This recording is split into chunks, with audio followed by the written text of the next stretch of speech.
Hi hello வணக்கம் friends. இன்றைக்கி நம்ம இந்த வீடியோவில் எதை பற்றி பார்க்க போகிறோன்னா, சில பேருக்கு தெரிஞ்சால் பல பேருக்கு தெரியாத பவர் ஃபேக்டரை பற்றி தான் பார்க்க போகிறோம். ஸோ இதை வந்து நம்ம 2 பார்ட்டாக எடுத்துக்கிறோம். பார்ட் 1ல் வந்து பார்த்திங்கன்னா பவர் ஃபேக்டர்னால் என்ன, அது எதனால் உண்டாகுது, ஸோ அதை பற்றி தான் பார்க்க போகிறோம். பார்ட் 2ல் வந்து பார்த்திங்கன்னா டைப் ஆஃப் பவர் ஃபேக்டர் என்னென்ன இருக்குது, அந்த பவர் ஃபேக்டர் எதனால் உருவாகுது, ஸோ அந்த பவர் ஃபேக்டரை எப்படி நம்ம கண்ட்ரோல் பண்ணணும், இன்கேஸ் நம்ம அந்த பவர் ஃபேக்டரை கண்ட்ரோல் பண்ணினா அதனால் என்னென்ன ப்ராப்ளம் அக்கர் ஆகும், ஸோ இதை பற்றி தான் பார்க்க போகிறோம். ஸோ அதுக்கு முன்னாடி உங்களுடைய சப்போர்ட் எனக்கு ரொம்ப ரொம்ப முக்கியம். நீங்கள் எந்த அளவுக்கு சப்போர்ட் பண்ணுவீங்களோ, ஸோ அதை பேஸ் பண்ணி தான் நான் வந்து பார்த்திங்கன்னா புது டாப்பிக்காக பிரீஃபியாக உங்களுக்காக நான் வீடியோ பண்ண முடியும். ஸோ அதுபோல் நீங்கள் சப்ஸ்கிரைப் பண்ணுறதா இருந்தாலும் சரி, ஷேர் பண்ணுறதா இருந்தாலும் சரி, ஸோ உங்களுக்கு யூஸ்ஃபுல்லாக இருந்தால் சப்ஸ்கிரைப் பண்ணுங்கள். ஸோ அதேமாதிரி உங்களுக்கு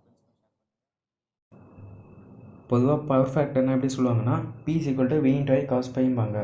ஸோ அதாவது வோல்டேஜுக்கும் கரண்ட்டுக்கும் உள்ள டிஃப்ரென்ஸ் வேல்யூவை நம்ம கொசைன் ஆங்கிள் எடுத்தோம்னா வர்ற வேல்யூவை தான் நம்ம பவர் ஃபேக்டர்னு சொல்லுவாங்க. ஸோ அதை அப்படி சொல்கிறத விட ஒரு ஏசி சர்க்யூட்டில் வோல்டேஜுக்கும் கரண்ட்டுக்கும் உள்ள டிஃப்ரென்ஸால் ஒரு ரியாக்டன்ஸ் உண்டாகும். ஸோ அந்த ரியாக்டன்ஸால் வந்து பார்த்திங்கன்னா சம் அமௌண்ட் ஆஃப் பவர் வந்து பார்த்திங்கன்னா அன்யூட்டிலைஸாக இருக்கும்.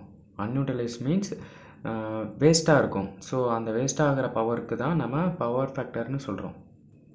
ஸோ இந்த பவர் ஃபேக்டர் இன்னும் நல்லா தெளிவாக புரியணுன்னா உங்களுக்கு நம்ம இப்போ ஒரு மொபைல் பர்ச்சேஸ் பண்ணுறோன்னு வச்சுக்கோங்க.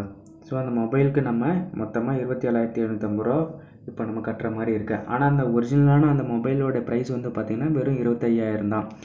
ஆனால் அந்த 2,750ங்கிறது வந்து ஜிஎஸ்டி அமௌண்ட்டு. ஸோ அந்த ஜிஎஸ்டி அமௌண்ட்டுங்கிறது எக்ஸ்ட்ரா தான். எப்படின்னா நம்ம அந்த மொபைலோடைய ஒரு ரியல் ப்ரைஸ் வந்து பார்த்திங்கன்னா வெறும் 25,000 தான். பட் ஆனால் நம்ம ஜிஎஸ்டின்னு கட்டுறது 2,750. ஸோ அந்த 2,750ங்கிறது தான் வந்து பார்த்திங்கன்னா அந்த ரியாக்டன்ஸ். ஸோ பவர் ஃபேக்டருங்கிறோம். ஸோ தேவையில்லாத அமௌண்ட் அது. ஸோ நம்ம அந்த ஃபோனுடைய மொபைல் ஒரிஜினல் ப்ரைஸ் 25,000 கொடுத்து வாங்கிக்கலாம். பட் ஆனால் நம்ம ஜிஎஸ்டி கட்டியே ஆகணும். ஸோ அதே போல் தான் எந்த ஒரு பவர் சர்க்யூட்டாக இருந்தாலும் சரி, நம்ம இப்போ டோட்டல் கன்சப்ஷன் லோடு கன்சியூம் பண்ணும்போது சம் அமௌண்ட் ஆஃப் வேஸ்டேஜ் வந்து பார்த்திங்கன்னா அக்கர் ஆகும். ஸோ அதை தான் நம்ம பவர் ஃபேக்டர்னு சொல்கிறோம். ஸோ அது இதில் பார்த்திங்கன்னா இப்போ நம்ம ரியல் பவருங்கிறது கிலோவாட்ஸ், நம்ம எவ்வளோ யூஸ் பண்ணுறோங்கிறது. ஸோ ரியாக்டிவ் பவர் வந்து பார்த்திங்கன்னா கேவிஏன்னு குறிப்போம். ஸோ அதை வந்து கியூன்னு சொல்லுவோம். அப்பேரண்ட் பவரை கேவிஏன்னு சொல்லுவோம். புரிகிற மாதிரி சொல்லணும்னா, இப்போ நம்ம ஒரு வீட்டையே நம்ம எக்ஸாம்பிளாக எடுத்துப்போம். நம்ம வீட்டுக்கு வந்து பார்த்திங்கன்னா சம் அமௌண்ட் ஆஃப் பவர் வந்து நமக்கு இன்புட்டாக எடுப்போம். ஸோ நம்ம வீட்டுக்கு வர்ற எல்லா பவரையும் நம்ம யூஸ் பண்ண போகிறதில்ல.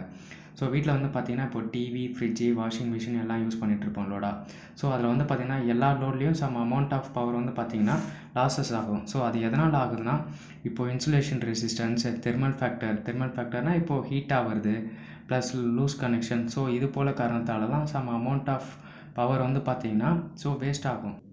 இந்த வேஸ்ட் ஆஃப் பவரை தான் நம்ம பவர் ஃபேக்டர்னு சொல்கிறோம். ஸோ இந்த பவர் ஃபேக்டரை நம்ம யூனிட்டியாக வச்சுக்கணும். ஸோ இல்லைன்னா வந்து பார்த்திங்கன்னா யூனிட்டியாக இல்லைனா நம்ம பவர் சிஸ்டம் வரைக்குமே நமக்கு எக்யூப்மெண்ட் பாதிப்பு ஏற்படும்.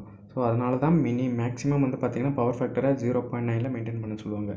இப்போ நம்ம கம்பேர் பண்ணி பார்க்கலாம் நண்பா. நம்மளுடைய மொபைல் ப்ரைஸ் வந்து பார்த்திங்கன்னா 27,750. ஸோ அதனுடைய real price plus extra price. அதே போல் தான் நம்ம டோட்டலாக நம்ம எவ்வளோ நம்ம வீட்டுக்கு இன்கம் வருது, ப்ளஸ் நம்ம எவ்வளோ உண்மையாக நம்ம வந்து பார்த்திங்கன்னா கன்சியூம் பண்ணியிருக்கோம். So reactive power, wastage of power வந்து எவ்வளோ, ஸோ அதை கால்குலேட் பண்ணுறது தான் நம்ம பவர் ஃபேக்டருங்கிறது. இந்த பார்ட்டில் நம்ம பவர் ஃபேக்டர்னால் என்னென்னு பார்த்தோம். ஸோ பார்ட் 2ல் வந்து பார்த்திங்கன்னா எதனால் பவர் ஃபேக்டர் உண்டாகுது, ப்ளஸ் என்ன டைப் ஆஃப் பவர் ஃபேக்டர் இருக்குது, அந்த பவர் ஃபேக்டரை நம்ம எப்படி கண்ட்ரோல் பண்ணணும், இன்கேஸ் ஒருவேளை நம்ம பவர் ஃபேக்டரை நம்ம மெயின்டைன் பண்ணோன்னா என்னென்ன ப்ராப்ளம்லாம் வரும், ஸோ அதை பற்றி நம்ம டீட்டெயிலாக பார்க்கலாம் நண்பா. இந்த வீடியோ உங்களுக்கு யூஸ்ஃபுல்லாக இருக்கணும்னு நம்புகிறேன் நண்பா. ஸோ அதே மாதிரி உங்களுக்கு பவர் ஃபேக்டரை பற்றி எந்த ஒரு கேள்வியாக இருந்தாலும் நீங்கள் கமெண்ட் பாக்ஸில் கமெண்ட் பண்ணுங்கள். ஸோ நான் கிளியர் பண்ணுறேன். Keep support to my channel நண்பா. அடுத்து பார்ட் 2ல் பார்க்கலாம். Love you guys.